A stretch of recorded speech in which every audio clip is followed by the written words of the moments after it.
വൻകിട നിക്ഷേപകരുടെ സംഗമവേദിയാണ് റിയാദിൽ എല്ലാ വർഷവും നടക്കാറുള്ള ഫ്യൂച്ചർ ഇൻവെസ്റ്റ്മെന്റ് ഇനീഷ്യേറ്റീവ്. അതിൽ ഇത്തവണയും അതിഥിയായി എത്തിയിരിക്കുകയാണ് ഇറാം ഹോൾഡിംഗ്സ് ചെയർമാൻ. അദ്ദേഹം നമ്മളോടൊപ്പം ചേരുകയാണ്. സർ, എന്താണ് ഈ വർഷത്തെ ഒരു FIIയുടെ പ്രധാനപ്പെട്ട പ്രത്യേകതയായി തോന്നുന്നത്? എന്തൊക്കെയാണ് പുതിയ ട്രെൻഡുകളാണ് പ്രേക്ഷകരുമായിട്ടൊക്കെ പങ്കുവെക്കുന്നത്? സൗദി അറേബ്യ ഒന്നുകൂടി പ്രൂവ് ചെയ്യുകയാണ് ഇവരുടെ പുതുതായി വരുന്ന പുതിയ പുതിയ പ്രൊജക്റ്റുകളുടെ ഇനീഷ്യേറ്റീവുകളും പാർട്ട്ണർഷിപ്പുകളും തെളിയിക്കാൻ വേണ്ടിയിട്ട്. ഏറ്റവും കൂടുതൽ മനസ്സിലാക്കാൻ കഴിഞ്ഞത് എനിക്ക് തോന്നുന്നത് ഈ 9 വർഷത്തിനകത്ത് 9,000-ലേറെ ആൾക്കാർ പങ്കെടുത്തൊരു ഇവൻ്റാണ് എന്നാണ് എനിക്ക് മനസ്സിലാക്കാൻ കഴിഞ്ഞത്, സംഘാടകരിൽ നിന്ന് മനസ്സിലാക്കാൻ കഴിഞ്ഞത്.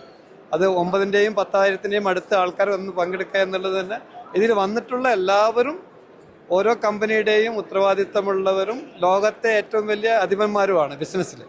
തീർച്ചയായിട്ടും ഈ ഒരു ഇന്നത്തെ FIIയിലകത്ത് എനിക്ക് മനസ്സിലാക്കാൻ കഴിഞ്ഞത് സൗദി അറേബ്യയുടെ വളർച്ചയ്ക്ക് ഇന്നത്തെ FII വളരെയധികം ഉപയോഗപ്പെടുമെന്നാണ് മനസ്സിലാക്കാൻ കഴിഞ്ഞത്. ഇവിടെ സൗദി അറേബ്യ ഇതിനു മുമ്പ് കൊടുത്തിട്ടുള്ള ഒരുപാട് പ്രൊജക്റ്റുകളുണ്ട്. ആ പ്രൊജക്റ്റുകളിൽ ഒരുപാട് പേർക്ക് കൺസേൺസ് ഉണ്ട്, അത് നടക്കുമോ ഇല്ലയോ എന്നുള്ളത്. പക്ഷെ എന്നെ സംബന്ധിച്ച് ഞാൻ അവർ ചെയ്യാൻ പോകുന്ന അല്ലെങ്കിൽ ചെയ്തുകൊണ്ടിരിക്കുന്ന 1-2 പ്രൊജക്റ്റുകൾ ഞാൻ വിസിറ്റ് ചെയ്തിരുന്നു. ദമാമിലെ ഉദാഹരണത്തിന് സ്റ്റേഡിയം 2034 വേണ്ടി ഫിഫയ്ക്കുള്ള സ്റ്റേഡിയമാണ്. പക്ഷെ 2027 തന്നെ അത് തീർത്ത് അവിടെ ഏഷ്യൻ കപ്പ് കൊണ്ടുവരിക എന്ന് വരെ അവർ തീരുമാനിച്ചു കഴിഞ്ഞു. അപ്പോൾ സൗദി അറേബ്യയെ സംബന്ധിച്ചിട്ട് അവർ പറഞ്ഞിട്ടുള്ള പ്രൊജക്റ്റുകളൊക്കെ വളരെ ഫാസ്റ്റായിട്ട് മൂവ് ചെയ്യുന്നുണ്ട്. അതിനപ്പുറം തന്നെ പുതു പ്രൊജക്റ്റുകൾ കഴിഞ്ഞ ആഴ്ച പോലും ഓരോ പ്രൊജക്റ്റുകൾ അനൗൺസ് ചെയ്തിട്ടുണ്ട്. ഓരോരോ പാർട്ട്നേഴ്സിനെ കണ്ടെത്തുകയും അല്ലെങ്കിൽ ടെക്നോളജി പാർട്ട്നേഴ്സിനെ കണ്ടെത്തുകയും അല്ലെങ്കിൽ ഡിസൈനേഴ്സിനെ കണ്ടെത്തുകയും ചെയ്തുകൊണ്ട് സൗദി അറേബ്യ വളരെ മുന്നോട്ട് തന്നെയാണ് പോകുന്നത്. തീർച്ചയായിട്ടും എനിക്ക് മനസ്സിലാക്കാൻ കഴിഞ്ഞത് FII പോലുള്ള ഓരോ സംഗമങ്ങളും അവർക്ക് അതിനനുസരിച്ചിട്ടുള്ള റെസ്പോൺസ് കിട്ടുന്നുണ്ട്. ഇപ്പോൾ ഇവിടെ ഇത് മൊത്തത്തിലുള്ള ഫിനാൻഷ്യൽ ഹബ്ബാണെങ്കിൽ ഞങ്ങൾക്ക് ദമാമിൽ നടക്കുന്ന ഇക്തിവ പോലുള്ള സംഗമങ്ങളിൽ ഓയിൽ ആൻഡ് ഗ്യാസിനെ ഫോക്കസ് ചെയ്യുന്നുണ്ട്. ഇന്ന് ഇതേ സമയത്ത് തന്നെ ഇന്നലെ മുതൽ ഇവിടെ മെഡിക്കൽ ഹെൽത്ത്, ഗ്ലോബൽ ഹെൽത്ത് നടക്കുന്നുണ്ട്.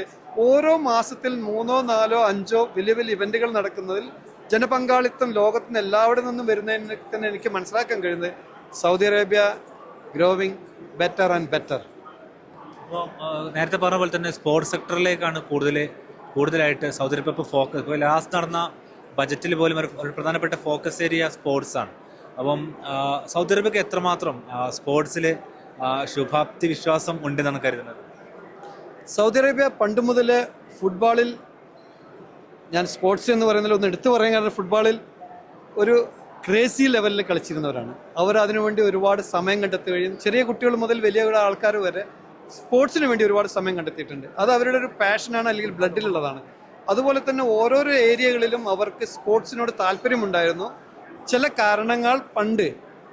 കാരണങ്ങളാൽ പണ്ടുണ്ടായിട്ടുള്ള ചില വ്യത്യാസങ്ങൾ എന്താണെന്ന് പറഞ്ഞാൽ ഓപ്പൺ അല്ലാത്ത ഏരിയകളിൽ പെണ്ണുങ്ങൾക്ക് ചില പ്രാതിനിധ്യ കുറവുണ്ടായിരുന്നു, മറ്റുള്ളതൊക്കെ ഉള്ളതുകൊണ്ട് ഇപ്പോൾ അതെല്ലാം കോമൺ ആക്കിയതുകൊണ്ട് ഇപ്പോഴുള്ള ഓരോ സ്പോർട്സിലും അവർ കൊടുത്തിട്ടുള്ള ഫണ്ടിന് മാത്രമല്ല ആൾക്കാരുടെ ഇൻഫ്ലുവൻസ് കൂടി അതിനകത്തുണ്ട്.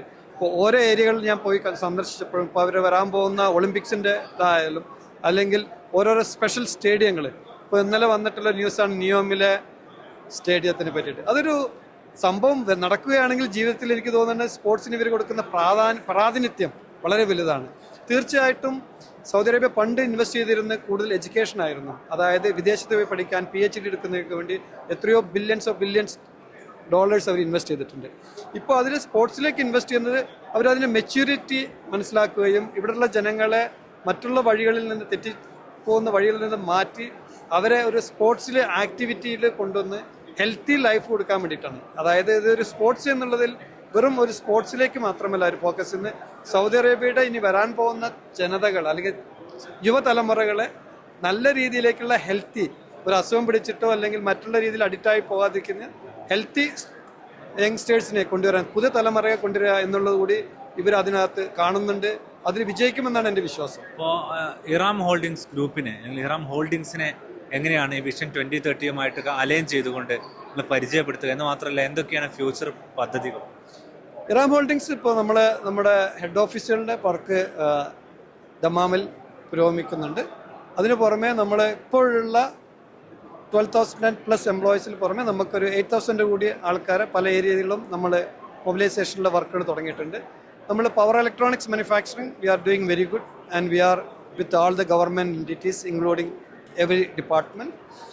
പിന്നെ നമ്മൾ ട്രാവൽ ആൻഡ് സെക്ടറിൽ ടൂറിസത്തിലേക്ക് വളരെയധികം ആക്റ്റീവാണ്. Specially we are trying to bring tourism on sports. കാരണം ഞങ്ങൾ ഫിഫയുമായി പല രീതിയിലും പല അസോസിയേഷൻ നടത്തിയിട്ടുണ്ട്. അതുപോലെ തന്നെ ഇനി വരാൻ പോകുന്ന 2034 ഫിഫയോട് അസോസിയേഷനിൽ ചർച്ചകൾ തുടങ്ങിയിട്ടുണ്ട്.